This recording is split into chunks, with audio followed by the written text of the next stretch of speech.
Bom dia, meus queridos alunos. Sou o professor Biratã, professor de vocês de História. Hoje a gente vai estar gravando aqui essa videoaula referente ao sexto ano, disciplina de História. Vamos estar abordando aí o volume 1 e o capítulo 3 do livro de vocês, nas páginas 32 a 36.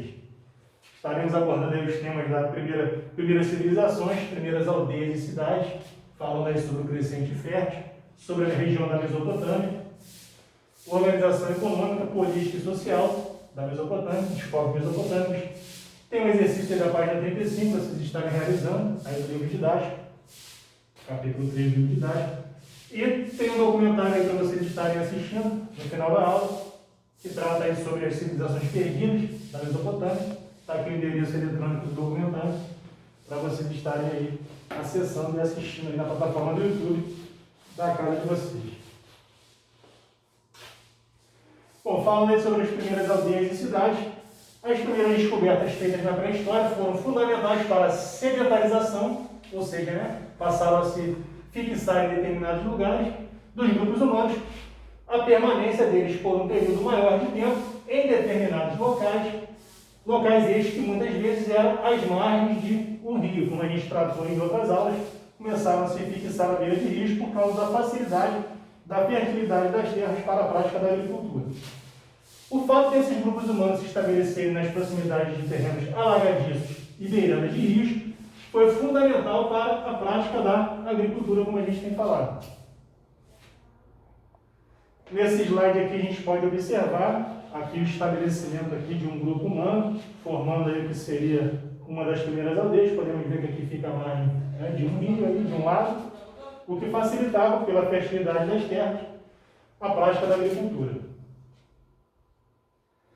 Falando aí sobre as primeiras civilizações, dando seguimento, o surgimento das primeiras aldeias que evoluíram para, depois de um tempo aí, para cidades, nesse processo histórico de transformações sociais, se deu muito por conta do aperfeiçoamento das técnicas agrícolas, o excedente de produção, ou seja, aquilo que sobrava da produção agrícola, por exemplo, propiciou ao ser humano se organizar de forma bem mais complexa e diversificada, surgindo a partir daí as primeiras civilizações.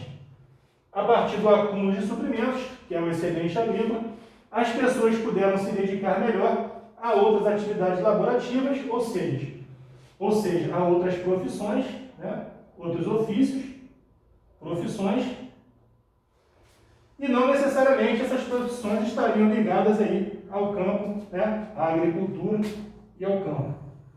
Surgindo assim novas profissões, ou seja, a partir do momento que eles começam a estocar mantimentos e suprimentos, facilita o deslocamento de pessoas que trabalhavam outrora no campo para exercer aí outras profissões. Aqui a gente tem aqui um exemplo desse slide de um homem aí trabalhando, produzindo ali, fazendo uso do fogo, um ferreiro aí produzindo aqui uma ferramenta, muito provavelmente aqui uma ferramenta de guerra, uma espada ou uma lança. Um fato muito comum é que todas as primeiras civilizações surgiram ao redor de importantes rios e em diferentes partes do mundo. Na Mesopotâmia, no Egito, na Índia e na China. Aqui o Oriente Médio, aqui já o Extremo Oriente. Falando aqui agora sobre o crescente fértil, essa região abrange ali o Egito e a Mesopotâmia, é conhecida como crescente fértil, fica entre o Nordeste da África e parte da Ásia.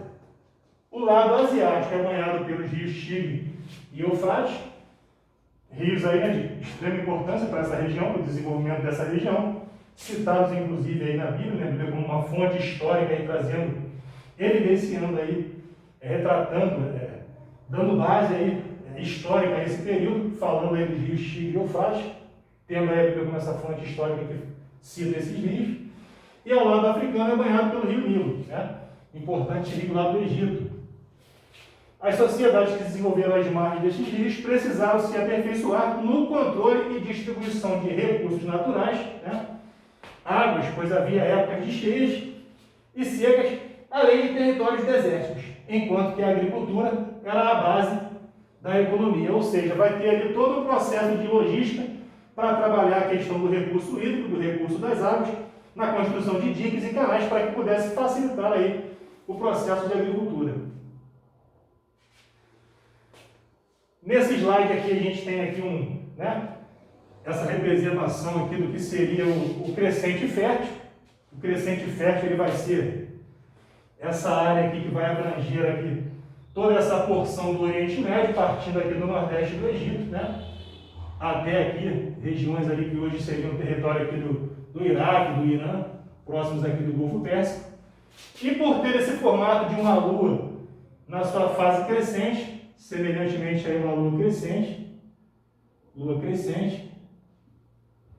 por essa região ter esse formato de uma lua crescente, vai passar aí a ser conhecido como vai ficar, passar para a história com esse nome aí, vai ficar denominado de crescente fértil. Falando um pouco agora aí sobre a organização econômica dessa região ali da Mesopotâmia. Mesopotâmia, que hoje corresponde ao território do Iraque, significa terra entre rios. Esse termo Mesopotâmia significa terra entre rios. A organização econômica dos povos mesopotâmicos era baseada como a gente tem falado aí, na agricultura, praticada nas terras próximas aos rios. Para viabilizar seu trabalho, eles desenvolveram técnicas e métodos de irrigação dos solos, para trazer a água de locais distantes e regar áreas que não seriam assim tão férteis, visando aproveitar mais a fertilidade de um maior volume de terras, para aumentar aí a sua produção. Paralelamente, a agricultura, a criação de animais, foi outra prática econômica dessas sociedades. O gado fornecia o leite e a carne, servindo também como meio de transporte e tração para o arado. Arado, a gente sabe, é aquela ferramenta que escavava a terra para que pudesse ser feito ali um plantio. Então, esse arado, ele era a tração, a movimentação desse arado era por tração animal. Falando um pouco aí agora sobre a organização política e social da Mesopotâmia, cada camada social ficava responsável por determinadas funções, o poder estava restringido às classes mais abastadas. Constatamos assim muita hierarquia entre a sociedade mesopotâmica. O rei estava acima de todos, era o chefe político, militar e religioso. Os sacerdotes abaixo do rei estavam encarregados das funções religiosas. Havia também aí os aristocratas, que representavam os interesses do rei, aquela classe social mais abastada economicamente, e comandavam os guerreiros. Então a gente percebe aqui que a sociedade mesopotâmica ela era baseada numa forte hierarquia social. Passando aqui para o nosso próximo slide. Quase todas as terras pertenciam ao Estado, a líderes políticos e religiosos, e que os líderes políticos e religiosos faziam o controle dessa distribuição das terras e da produção. Cada família de camponeses ou escravos, recebia uma porção de terra para trabalhar e entregar parte da colheita ao Estado. Este, por sua vez, distribuía os suprimentos de acordo com as necessidades de cada um ou de cada grupo da sociedade. Trabalhadores livres, comerciantes, proprietários, pequenos proprietários, que não eram aristocratas, não tinham proximidade com o rei, estavam mais abaixo na pirâmide social. Mais abaixo ainda estavam os agricultores, os caçadores e criadores, além dos escravizados, que eram minoria, porque nesse período aí a gente sabe que os escravizados não eram explorados economicamente, não havia tráfico de escravos, eram aprisionados aí nas guerras que haviam entre uma nação e outra, mas não havia essa exploração como houve lá no século XVI em diante. Aqui a gente tem uma representação aqui do estandarte de Ur, A gente tem aí esse mosaico, se encontra lá no Museu Britânico de Londres. E aqui a gente pode perceber 3 cenas, cena 1, cena 2 e cena 3, aonde a gente vai perceber aqui o rei, acompanhado aqui de alguns amigos. Aqui embaixo a gente já vê uma outra classe, de pessoas aí de servos, né? Trabalhadores aí. Aqui ele sendo servido, o rei sendo servido com seus amigos. E aqui a gente pode observar aí outra classe de trabalhadores. Trabalhadores.